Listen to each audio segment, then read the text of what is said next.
मोहन ने किया मंदिर में चोरी। शुभनगर नामक गांव में मोहन नाम का एक लड़का रहता था। मोहन बहुत ही आलसी था। दिन भर सोना और भूख लगने पर खाना खाना, बस यही उसका काम था। इसके अलावा उसे कुछ भी नहीं आता था। उसके माता पिता उसकी इस आदत से बहुत ज्यादा परेशान थे। एक दिन मोहन के पिता मोहन की मम्मी से बोले, सुनो भाग्यवान, मैं राशन वाली दुकान पर जा रहा हूँ। राशन का सभी सामान खरीद कर और पैसे देकर मैं अपने काम पर निकल जाऊंगा।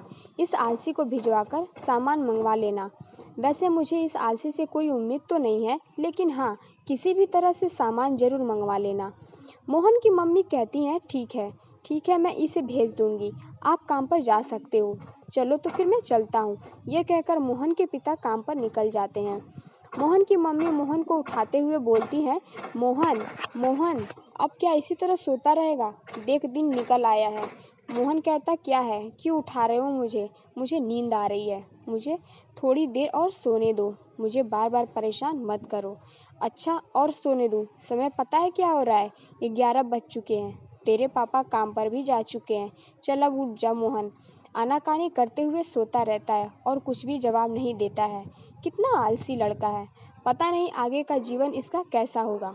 मजबूरन अब मोहन की माँ ही राशन वाली दुकान पर राशन के लिए चली जाती है। जब मोहन के पिता को इस बात का पता चलता है कि राशन लेने मोहन नहीं बल्कि उसकी माँ गई थी, तो वह बहुत गुस्सा होते हैं और कहते हैं, शर्म नहीं आती? जवान लड़का होकर भी काम नहीं करता और दिन भर सोता रहता है। भूख लगे तो खाना खाकर फिर सो जाता है। पता नहीं तेरा जीवन में क्या होगा। अब ऐसा नहीं चलेगा। कल से तुम्हें मेरे साथ काम पर चलना होगा। अगर नहीं गए तो खाना पीना और खर्चा सब कुछ बंद कर दिया जाएगा। पिता की ऐसी बातें सुनकर मोहन को भी गुस्सा आ जाता है और वह कहता है, नहीं चाहिए मुझे तुम्हारा खाना और खर्चा। अपना खाना और खर्चा अपने पास रखो। और वैसे भी यहाँ मेरी नींद पूरी नहीं होती। दिन भर ताना ही सुनता रहता हूँ।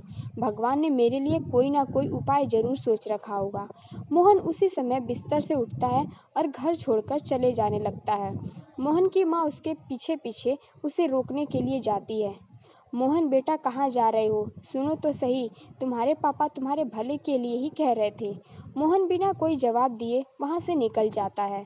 मोहन की माँ वापस घर लौट आती है और मोहन के पिता से कहती है, सुनो जी, आपने यह बहुत गलत किया। हमारा बेटा इतना आलसी है कि उसे कोई काम भी नहीं आता। अब पता नहीं वह कहाँ कहाँ भटकेगा। देखो, मैंने यह सब इसके आलस्य को दूर करने के लिए और कुछ करने के लिए कहा था। मुझे नहीं पता था कि यह इतना ढीठ है और आलसी है कि घर ही छोड़कर चला जाएगा। इधर मोहन चलते चलते दूसरे गांव में पहुंच जाता है। शाम होने वाली होती है और मोहन को बहुत तेज भूख लगी रहती है। उससे सामने एक मंदिर दिखाई देता है जहाँ पर काफी लोग पहले से मौजूद थे। वह मंदिर में जाता है और मंदिर की सीढ़ियों पर बैठ जाता है। मंदिर में आने वाले भक्त थोड़ा थोड़ा प्रसाद करके सभी को दे रहे थे। मोहन ने भी प्रसाद लिया और उसे खा लिया।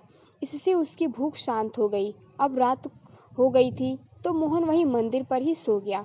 जब मंदिर के द्वार बंद करने का समय हुआ तो पुजारी जी बाहर आए और उन्होंने देखा कि मोहन वहीं सो रहा है। पुजारी जी ने अपने चेले से कहा, देखो ये लड़का कौन है और यहाँ क्यों सो रहा है? उठा कर लाओ इसे। रामू जाता है और उस लड़के को पुजारी जी के पास चलने के लिए कहता है। मोहन पुजारी जी के पास जाता है। पुजारी जी सवाल करते हुए कहते हैं, बेटा तुम कौन हो और यहाँ क्यों सो रहे हो? क्या तुम्हारा घर बार नहीं है? इस बात पर मोहन मन ही मन सोचता है कि अगर मैंने हाँ कह दिया तो पुजारी जी मुझे यहाँ से भगा देंगे और मेरे खाने पीने की व्यवस्था भी नहीं रह गई। क्यों ना मैं इन झूठी बोल दूं। मोहन कहता है, इस दुनिया में मेरा कोई नहीं है, इसीलिए मैं भगवान की शरण में आया हूँ। मोहन की चुपड़ी चुपड़ी बातें सुनकर पुजारी जी कहते हैं, कोई बात नहीं बेटा, जिसका कोई नहीं होता उसका भगवान होता है। तुम यहाँ जब तक रहना चाहो रह सकते हो और रामू के साथ काम में हाथ बटा सकते हो। मोहन किसी तरह उस मंदिर में रुकना चाहता था, इसीलिए उसने हाँ में जवाब दिया। अगली सुबह रामू मंदिर की सफाई कर रहा था, लेकिन मोहन मंदिर में सो रहा था। जब खाना बनाने का समय आया तो मोहन तो सो रहा था, लेकिन रामू खाना बना रहा था। कुछ दिनों तक ऐसे ही चलता रहा, लेकिन जब खाना खाने का समय आता तो सबसे पहले मोहन खाना खाने बैठ जाता। मोहन की इस हरकत को रामू कई दिनों से बर्दाश्त कर रहा था। एक दिन वह पुजारी जी के पास गया और उसने कहा, पुजारी जी, आपने जो नया लड़का मंदिर में रखा है, वह मंदिर के किसी भी काम में हाथ नहीं बटाता, न ही साफ सफाई और न ही खाना बनाना। सब मैं ही करता हूँ और वह बस सोता रहता है। और जब खाना खाने का समय आता है तो सबसे पहले खाना खाने बैठ जाता है। अगर आप उसे समझा देंगे तो अच्छा रहेगा, क्योंकि जब मैं अकेला था तब मुझे कोई समस्या नहीं थी, लेकिन अभी यह भी है। लेकिन फिर भी कोई काम में हाथ नहीं बटाता। पुजारी जी मोहन के पास जाते हैं और मोहन को उस समय सो रहा था। पुजारी जी उसे उठाते हुए बोलते हैं, बेटा, मैंने तुम्हें मंदिर में रहने की अनुमति इसलिए दी है ताकि तुम रामू के साथ उसके काम में हाथ बटा सको। वह अकेला ही मंदिर की सफाई करता है, खाना बनाता है, लेकिन तुम सोते रहते हो। तुम देखने में हष्ट पुष्ट हो और जवान हो। पुजारी जी की बात सुनकर मोहन को गुस्सा आता है और वह मन ही मन सोचता है, मंदिर में इस मूर्ति पर काफी सारी गहने हैं, क्यों न मैं इसे चुरा लूं। इससे मैं काफी दिनों तक आराम की जिंदगी बिता सकता हूँ। और वैसे भी इस मूर्ति पर इन गहनों का क्या काम। यह सोचकर वह मंदिर से बाहर निकल जाता है। लेकिन रात को पुजारी और रामू के सोने के बाद वह मंदिर में आता है और मूर्ति के सभी गहने एक पोटली में बांधकर जाने लगता है। कुछ दूर जाने के बाद ठीक उसके सामने पुजारी, रामू और गांव के कुछ लोग इकट्ठा होकर मोहन का इंतजार कर रहे होते हैं। मोहन जैसे ही उन्हें देखता है वो पूरी तरह घबरा जाता है। वो कहता है, पुजारी जी, मैं तो इन गहनों को साफ करने के लिए ले जा रहा था। गहने काफी गंदे हो चुके थे। मैंने कोई चोरी नहीं की है। इस पर पुजारी जी कहते हैं, अगर तुम चोर नहीं होते तो इन गहनों को पोटली में क्यों बांध कर ले जा रहे होते। अपनी सफाई देना बंद करो। अगर मैंने कह दिया तो गांव के ये लोग तुम्हें यहीं पीट पीट कर मार डालेंगे। और मैंने पुलिस को भी बुलाया है। अच्छा हुआ रामू ने मुझे ठीक समय पर बता दिया और गांव के कुछ लोगों को भी ले आया, वरना आज तो बहुत बड़ा अनर्थ हो जाता। तभी पुलिस वहां पहुंच जाती है और मोहन को गिरफ्तार कर लेती है। वह मोहन को जेल ले जाकर बहुत पिटाई करती है। जेल का सिपाही मोहन से कहता है, देखो, अगर इस दुनिया में तुम्हारा कोई है तो माता पिता या घर बार तो उन्हें खबर भिजवा दो, वरना तुम यहाँ इसी तरह पिटते रहोगे। मोहन के मन में अब कोई भी विचार काम नहीं कर रहा होता है। वह अपने माता पिता का पता उन्हें बता देता है और उनके लिए संदेश भिजवा देता है।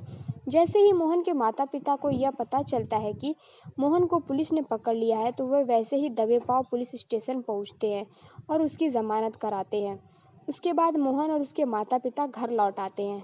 मोहन अपनी इस हरकत पर काफी शर्मिंदा होता है और वह अपने माता पिता से कहता है, माँ बाबा, आज मुझे पता नहीं क्यों बहुत ही शर्म महसूस हो रही है।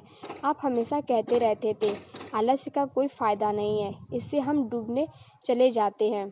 हमें काम करना चाहिए ताकि हम अपने आने वाले समय में अच्छा जीवन व्यतीत कर सके।